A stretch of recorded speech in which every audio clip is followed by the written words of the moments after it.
For centuries, Greece was the land of heroes, philosophers, and warriors. From the battles of Marathon and Thermopylae to the Golden Age of Athens and the conquests of Alexander the Great, Greek culture shaped the known world. But by the middle of the 2nd century, BC, the once independent Greek city-states had fallen under the control of a foreign power, Rome. How did this happen? How did a rugged republic from the Italian peninsula conquer the heirs of Alexander?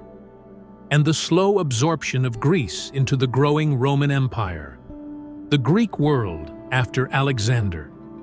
When Alexander the Great died in 323 BC, his empire shattered into rival kingdoms ruled by his generals. The Greeks were divided, each league or city pursuing its own ambitions. Unity was a dream, and disunity was their greatest weakness. While Greece splintered, Rome grew stronger. In just 2 centuries, the Romans had conquered the Italian peninsula, developed a disciplined army, and built a republic capable of endless war. By defeating Carthage in the Punic Wars, Rome emerged as the master of the Western Mediterranean. And once Carthage was broken, Rome turned its gaze eastward, toward the fractured Greek world. The First Macedonian War, Rome's first clash with Greece, came almost by accident. During the Second Punic War, as Hannibal devastated Italy, King Philip V of Macedon saw an opportunity. If he could strike while Rome was distracted, Macedon might dominate the Adriatic and extend its influence deep into Greece. To make matters worse, Philip even negotiated with Hannibal, dreaming of a grand alliance that would crush Roman power in both East and West. Rome reacted swiftly. Consul Marcus Valerius Laevinus sailed across the Adriatic in 214 BC, establishing alliances with Illyrian leaders and the Aetolian League, who feared Philip's growing strength.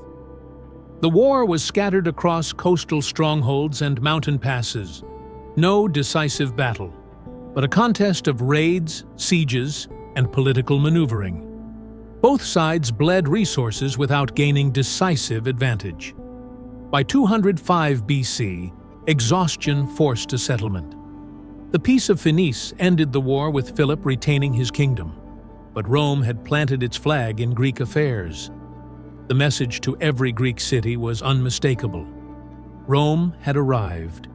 Rome could not be ignored, and Rome was watching. The Second Macedonian War, the uneasy peace, did not last. After Hannibal's defeat in 202 BC, Rome turned its eyes eastward. Once again, Philip V of Macedon sought to expand his influence, this time by attacking cities in the Aegean and aligning with Antiochus, the third of the Seleucid Empire. To the Greek world, Philip was no longer a protector, but a predator. The city of Pergamum and the island of Rhodes appealed to Rome for help. Rome responded decisively. In 197 BC, under the young consul Titus Quinctius Flamininus, the legions marched into Greece. At the Battle of Cynoscephalae, Roman maniples clashed with the Macedonian phalanx. For centuries, the phalanx had been the terror of the world, but on the rough hills of Thessaly, its rigid formation broke before Rome's flexible tactics. Philip sued for peace, forced to surrender his fleet, pay a heavy indemnity, and withdraw from Greece. At the Isthmian Games in 196 BC, Flamininus declared the Greeks free. Yet beneath this promise of freedom lay a new reality. Rome was no longer a distant power. Rome had become the arbiter of Greece. The Third Macedonian War. But Greece was not truly free. Macedon still simmered under the shadow of defeat. In 179 BC, Philip V died, leaving the throne to his son, Perseus of Macedon. Perseus was ambitious, shrewd, and determined to restore his kingdom's pride. He courted allies across Greece, married into the Seleucid dynasty, and rebuilt Macedon's strength. Rome grew suspicious. In 171 BC, war erupted once more. This time, the Republic sent its finest generals, culminating in the leadership of Lucius Aemilius Paulus. The decisive moment came in 168 BC at the Battle of Pydna. Here, the Macedonian phalanx once again stood tall, its long sarissas bristling like a wall of iron. At first, it pushed the Romans back, but uneven terrain broke its cohesion, and Roman legions, with their flexibility and discipline, drove into the gaps. The phalanx collapsed.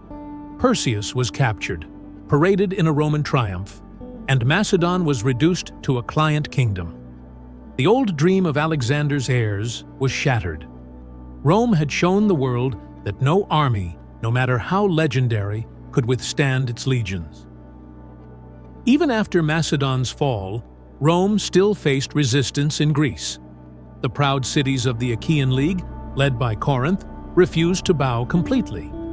They saw themselves as the guardians of Hellenic freedom, the last hope of resisting Roman domination.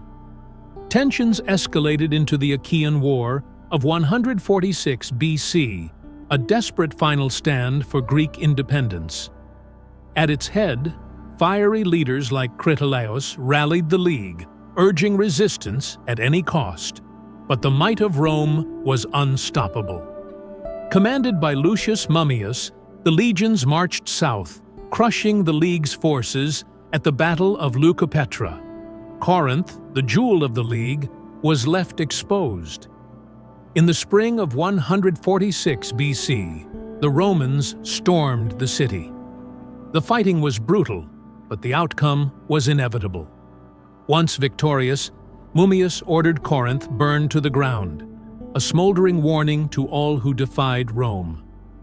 That same year, Rome annihilated Carthage in the west and Corinth in the east. The twin destructions sent a clear message. Resistance to Rome meant obliteration. Greece, once the teacher of Rome in art, philosophy, and culture, was now bound in chains. Yet ironically, in conquering Greece, Rome would itself be conquered, not by Greek armies, but by Greek ideas, thought, and spirit. Divide and rule. Rome's conquest of Greece was not only about battles, it was also about politics. The Romans mastered the art of divide and rule. They promised freedom to one city while punishing another. They backed certain leagues while undermining rivals. By keeping the Greeks divided, Rome ensured that no united resistance could ever rise. Treaties, indemnities, and the careful use of client kings turned proud states into Roman dependence long before provincial rule was established. Economic and cultural domination conquest also meant economic submission. Rome imposed heavy indemnities, drained treasuries, and reshaped trade networks. Greek silver, art, and slaves flowed to Rome, enriching its elites. But there was another side to this exchange. The Romans themselves fell under the spell of Greek culture. The Greeks lost political freedom, but their culture conquered the hearts and minds of Rome. The revolt of 88 BC. Yet even with Corinth reduced to ash, Greek defiance refused to vanish entirely. In 88 BC, during the turbulent Mithridatic Wars, hope for freedom flared once again. Across the Aegean, King Mithridates VI of Pontus, a cunning and ambitious ruler, presented himself as the champion of Hellenic liberty. Many Greek cities, weary of Roman taxes and arrogance, flocked to his banner. In a shocking act, Greek allies of Mithridates carried out the Asiatic Vespers, the massacre of tens of thousands of Romans and Italians living in Greece and Asia Minor. To the oppressed, it was liberation. To Rome, it was an unforgivable rebellion. The Republic answered with overwhelming fury. Lucius Cornelius Sulla, ruthless and unyielding, marched on Athens itself. He besieged the proud city, once the heart of philosophy and democracy, cutting off supplies until starvation set in. In 86 BC, his legions stormed the city, slaughtering defenders and reducing Athens to misery. Sulla's victory shattered the last illusions of Greek independence. From that moment on, Greece was no longer a partner or a rival. It was a subject land, its glory remembered, its freedom extinguished, and its destiny bound forever to the Roman Republic. The conquest of Greece was both a tragedy and a transformation. The tragedy was the loss of independence for a people who had once defined freedom itself. Cities were destroyed, populations enslaved, and centuries of autonomy erased. But the transformation was profound. Greek ideas lived on, carried to Rome, and from Rome to the wider world. These treasures endured because Rome embraced them. Greece fell, but in falling, it shaped the civilization of its conqueror. Rome conquered Greece with fire and iron, yet in the end, it was Greece that conquered Rome with thought and culture. The story of Rome and Greece is not only about conquest, it is about how power and culture intertwine, how empires rise and fall, and how the legacy of the defeated can outlive the conqueror.